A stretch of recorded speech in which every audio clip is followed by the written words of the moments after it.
Good evening, Caroline, and welcome to India. So nice to be able to chat with you and talk to you about a few issues that we are very concerned regarding women and the role of women in the corporate world, in the work-life balance, and women as leaders. Thank you very much for this welcome. For me, it's a honor. It's a honor to be here, a honor to be in India and talk about one of my passions, which is women in leadership. What were the early learnings? How did you sort of carve out this career path for yourself?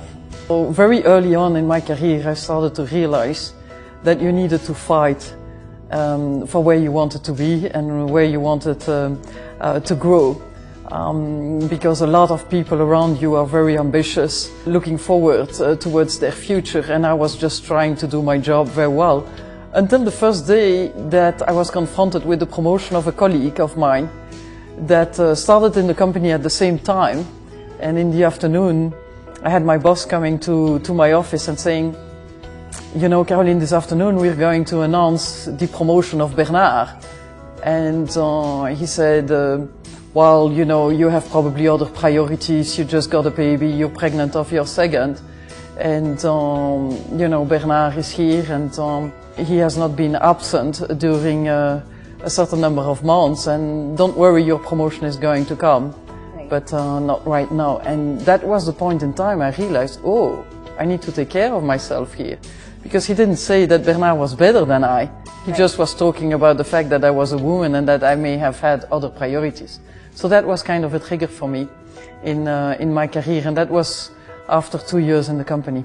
So that takes me to the interesting question of mentors and sponsors. So was there a specific mentor or a sponsor when you look back and say that person was watching for me and helped me get the next promotion or the next position? Yes, there was, and there was not only one. There was one major one, and actually he was my first boss of my boss, and he was extremely tough. He was, you know, everything I was doing, he was always criticizing. So he was always looking at the negative aspects of what I was doing, and it helped me enormously, because I thought in my whole career afterwards that the people that made me grow the most were the people who saw the areas where I could improve. The ones who were giving me a clap on the back and saying, good job, actually I didn't learn a lot out of them. But I need to tell you something else. The best mentor I have had is actually my husband. So he's not part of the same company I was working, but he has been the biggest sponsor of my whole career, all the way through. And I thought this is pretty interesting. To also look at maybe your family members or maybe people that are not necessarily part of the same company that can help you in your career. Caroline, tell us a little bit about something that's very close to your heart in terms of a strategy that promotes women in a company. I know you talked about general policies, but any initiative that you started or, you know, an insight that you'd like to share with us? There are several, but if you choose one, I think it's the development of the woman. You know, as I joined Bacardi, for example, it was very interesting because as coming from a company like P&G, we're used to have colleges, programs that help in terms of leadership training and so on.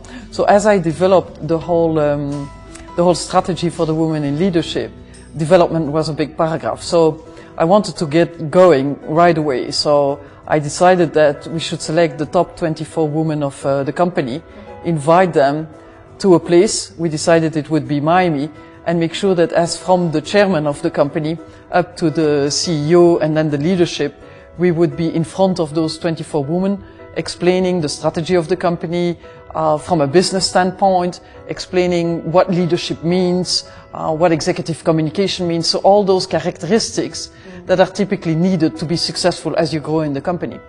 And it was just incredible how immediately the chairman of the company, who was Facundo Bacardi, and the CEO, the HR officer and the whole lead team responded very positively to that. But the interesting thing is it had never been organized in the company. So there we go, we select the 24 top talent in the women leadership of the company. We invite them to Miami for a full week training. And this had been such a success, and we had gotten so much flowers. And guess what? The leadership of the company had as much pleasure into preparing the training and delivering the training and discovering who those women were, then the woman being capable of getting contacts with all the top leadership of the company and also being capable of having this dialogue. And it was extremely successful. So tell us a little bit about, the challenges that women are facing in their careers. What would you say are some of the ones? The first challenge sometimes I'm wondering is that the women are in their own way of their career progression. Because there are certain characteristics that typically women don't show, that men show, and there is nothing negative or there is nothing, super positive about it one way or another, but it just happens to be like that. And obviously there are always exceptions, and I'm not more talking about the norm. But I see typically women being less confident, less ambitious, networking less, so looking less for coaches or sponsors, or leveraging those coaches or those sponsors. I think there is absolutely no reason why women should be less confident and less ambitious. Family-work balance. How did you do it? What are your views on that? My views are, there is only one life. And there is not a work life and a family life. It's a blended life. And certainly at a certain point in time in your career, you will need to be more available than you used to be, or more mobile short term, or potentially carry more responsibilities, and because that comes with the job. But there is absolutely no stop in having a full family life at the same time. You just need to be able to juggle with both. And you don't juggle with both with an 8 to 5, but you juggle with both with a 24 hours a day and a 7 days a week. Right. You need to live fully, and you need to set your priorities, and you need to plan. Right. And you need to be there for the important moments. Thank you so much, Caroline. It's wonderful talking to you. Thank you as well. It was really a pleasure as well.